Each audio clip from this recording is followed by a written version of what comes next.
Ձեր թիմակիցները վերջերս երբ ձեր նկատմամբ թիրախավորում գնաց ասուլիսից հետո 7 նախագահի հարող շրջանակներից սկսեցին անկեղծ հարցեր բարձրացնել 2018-ի իրադարձությունների մասին, ընդ որում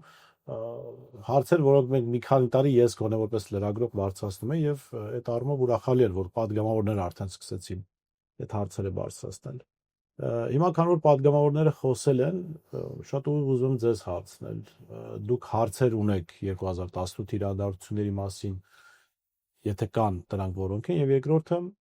երբ նախագահի Փեսան հայտարարել է, որ Արարատ Միրզյանը Թուրքիայի գործակալ է, եւ իրենք դրա մասին նախորոք իմացել են։ Հանրապետականները հայտարարում են, որ Նիկոլ Փաշինյան թուրք-ադրբեջանական հեղափոխություն է իրականացրել, եւ իրենք դրա մասին իմացել են։ Ընդհանրապես, եթե դուք լինեիք երկրի նախագահը կամ վարչապետը, եւ ձեզ ԱԱԾ-ն զեկուցած լիներ, որ ահա Թուրքիայի գործակալը, որը մենք բացահայտել ենք տարիներ առաջ եւ թուրք-ադրբեջանական ազդեցության ինչ-որ մարդիկ գալիս են ձեզ տապալելու, արդյոք ձեր գործողությունները կլինեն այնինչ եղավ 2018-ին։ Ձեր հարցի երկրորդի մեջ չեմ ուզում մտնել։ Եթեներով չխոսանք։ Այդ իրադարձությունների վերաբերյալ ես եւս էլի հողում եմ անում, ասելու են գիրքն է բանանանք իրենք գովազդում, բայց գրելում այն ժամանակ։ Խի եմ հիշեցնում եւս մեկ անգամ վերջի էջերն, որ տպավորություն չստացվի, որ ես հիմի եմ դա ասում։ Ես 18 թվականի երգիրքը պատրաստ ես դրա մասին ասել եմ։ Այդ իմ պատկերացումները թե ինչ կատարվեց եւս գրել եմ։ Այս ընթացքում 18 թվականից հետո չենք խոսում դրա մասին եւ ես նաեւ հնարավորին մեր եւ падգամավորական խմբի հետ եւ մյուսների աջակիցների հետ ասում են դրա ժամանակի պետք չէ այդ թեմա շոշափ։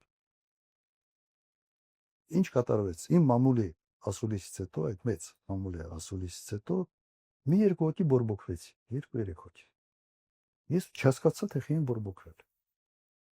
Նույնիսկ մեկը ասաց, ես մենք ուրախացել էի, որ Քոչարյանը եւ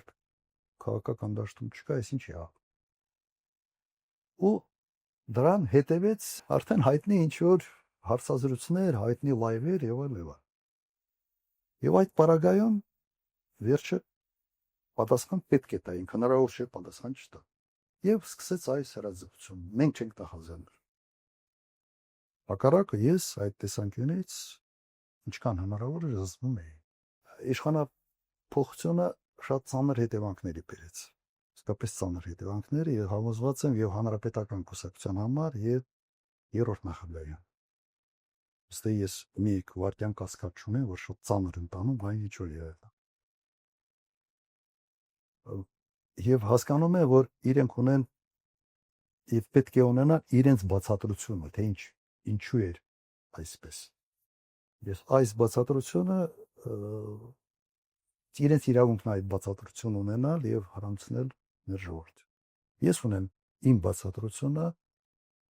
իմ պատկերացումը, թե ինչ կատարվեց այդ օրերի ժամանակ, որը այդքան չի համընկնում հանրապետականների։ Իրենց մոտիվացիան ես հասկանում եմ, անկեղծ հասկանում եմ։ Համոզված եմ, որ սրտի խորքում ամեն մեկը ասում որ իմանայինք, որ վերջ ցենց ալինելու այն ժամանակ մեզ ուրիշ ձևի կդրսևորենք։ Հիմա ինչ եղել, բայց նայեք,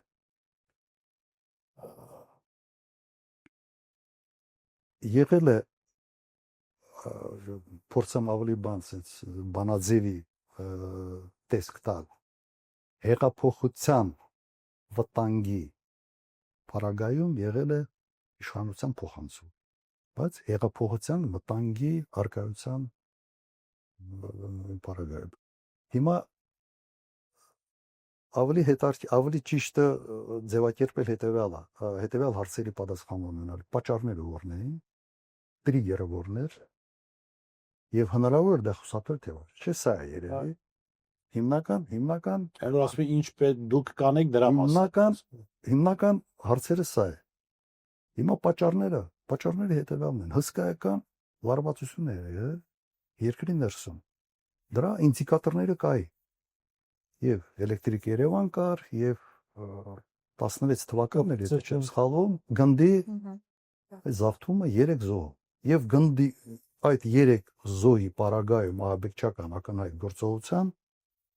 հազարավոր մարդիկ դուրս են եկել ի պաշտպանություն ահաբեկիչների։ Դա նորմալ չէ։ Ես այն ժամանակ նաեւ հրապարակային ասացի, դա տեղին քարտ է։ Չափազանց մեծ բաներ, ասենց հակում կար քաղաքական մոնոպոլիայի, տնտեսական մոնոպոլիաների եւ սա միարտացում էր ուղղակի։ Հանրային շատ լուրջ լարվածություն էր ստացվում։ Այն ընդդիմությունը, որը պետք էր դրա դեմ պայքարեր, ներառվել են հանրապետականի ցուցակի մեջ եւ այսպես ասենք ոնց որ բաներ քաղաքական ինչ որ դիզայնի բան կար, ստե որ ընդդիմության դաշտը Դատար։ թարմացնելու ինչ որ տպավորություն կա, որ այդպիսի մի ծրագիր կար, որովհետեւ գործող ակտիվ ընդդիմադիրները հայտնվել են իշխանական ցուցակներում եւ նոր դեմքեր են հայտնվել այդ դաշտում, որից մեկը նաեւ Նիկոլ Փաշինյանն է։ Դրա համար է այդ հարցերը ցենց օդում կախված։ Հիմա իմ մոտ հարցը հետեւյալն է. լավ, չէին զեկուցում, որ կա լարվածություն։ Նույն եւ հանրապետական շրջանակներից եւ համապատասխան մարմիններից։ Տրիգերը եղավ, հիմա այդ առաջին մասը։ Տրիգերը եղավ, երբ երրորդ նախագահան ընտրվեց վարչապետ։ Ակնհայտ է, չէ՞ որ տրիգերը դա էր։ Մաստե հարց է առաջանում, իսկապես ոնց եղավ, որ դուք չգնահատեցիք իրական լարվածության աստիճանը։ Այդ հարցը կային, ուրեմն չգնահատվեց։ Լավ, աղցից են չէին զեկուցում, կամ հանրապետականներ 150,000 մարդ կա մարզային կառույցներով եւ այլն, իրենք չէին ասում, որ կա լարվածություն։ Իմ տպավորությամբ ստե 17 թվականի խորհրդարանական ընտրությունները, որի բեռը հիմնականում sense քաշող բեռը եղել է Կարեն Կարապետյանի վրա, հանգստացրեց, ասացին, հա, այս ինչ որ եղավ անցավ եւ հնարավոր է շարունակել։ Իմ տպավորությունը սա, իմ գնահատականը սա է։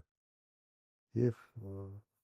այն ժամանակ երևի թեկուզ կար խոստում, որ այլևս պաշտոն չեն զբաղեցնելու, այնուամենայնիվ երրորդ նախագահը որոշեց ընտրվել վարչապետ։ Եվ սա պայթեցրեց վիճակը, ուրեմն լատենտային այդ լարվածությունը մնում էր, մարդիկ հույս ունեցան, որ սա կփոխվի, վերջ իշխանությունից են հոգնում մարդիկ, որ երկարանինում հոգնում են։ Հեսա Կարեն Կարապետյանը կգա եւ բան կփոխվի, ինչ որ հույսերը առաջացրել եւ պարզվեց, որ ոչ։ Սա վիճակը պայթեցրեց։ Այդ տրիգերը սա էր։ Եվ ինչ վերաբերում է հնարավոր էր խուսափել, թե հնարավոր չէ։ Ես համոզված եմ, որ հնարավոր է։ Եվ հիմա այդ անխուսափելիությունը փորձում են հիմնավորել հետեւյալը, որ չեն կարակելու ժողովրդի վրա, սա այն է։ Ասում են դուք թիկունք չկանգնեցիք հանրապետական ինչպես իրենք ձեզ։ Հիմա նայեք, հիշի այդ հարցը, ես նրանք անդրադարձ կունենամ։ Ասում են, որ մենք չենք կրակելու։ Սև ու սպիտակ է ավիրացում, իսկ ով ասում, որ պիտի կրակեիք։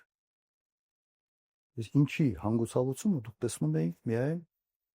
կրակելու մեջ։ Ընդհանրապես պետք է փորձել իրենց շրջանակներից գտնել մի մարդ ընտրել, դուք ունեք մեծամասնությունը խորհրդարանում, մի մարդ, որը ասենց պինդ նաև բնավորություն ունեցող մարդ, ամուր մարդ, 150,000 հանրապետականներից ընտրել այդ մարդու եւ փորձել վիճակը հանգստացնել։ Կարող է ստացվեր, կարող է չստացվեր, կարող է, բայց փորձ կանեք։ Ես համոզված եմ, որ կստացվի։ Եթե ճիշտ մարդու վրա կամենք, կամ եթե հանրապետական չի, այլ մարդ գտնեն, որը ուղիղ կապ չունի հանրապետականների հետ, բայց որը պետական կառավարման փորձ ունի եւ որը այսպես կհանգստացներ մտնոլորտ։ Կարեն Կարապետյանի անունը կհանգստացվեր։ Ես համոզված եմ, որ եթե ընտրվեր հենց սկզբից Կարեն Կարապետյանը, այս պատմությունը չէր լինի։ Հիմա Կարեն Կարապետյանը իրենք ասում են, որ ինքը հրաժարվեց։ Լավ։ Ինքը ընդամենը մի քանի ամսվա հանրապետական էր։ Էլ մարդ չկար, լավ, ինքը հրաժարվեց, ուրիշ մարդ։ Իմ գնահատականը սա է։ Միշտ եթեներով խոսալ հետ գնալը մի քիչ դժվար բան է, որովհետև այդ եթեն տարբեր սցենարներ ունի։ Բայց դա իմ վերսիան է այդ։ իրադարձությունների եւ հնարավոր զարգացումներ։ Հիմա ես ընդունում եմ, որ հանրապետական կուսակցության վերնախավը, ես չեմ ուզում կուսակցությանը եւ վերնախավը ասենց նույնացնել, չեմ ուզում։ Բայց վերնախավը ունի իրենց վերսիան այդ իրադարձությունները եւ այդ վերսիան եւս գոյության իրավունք ունի։ Բայց դա չի նշանակում, որ բոլորս պետք է մտածենք այնպես, ինչպես իրենք են մտածում։ Իմ մտածումը սա է։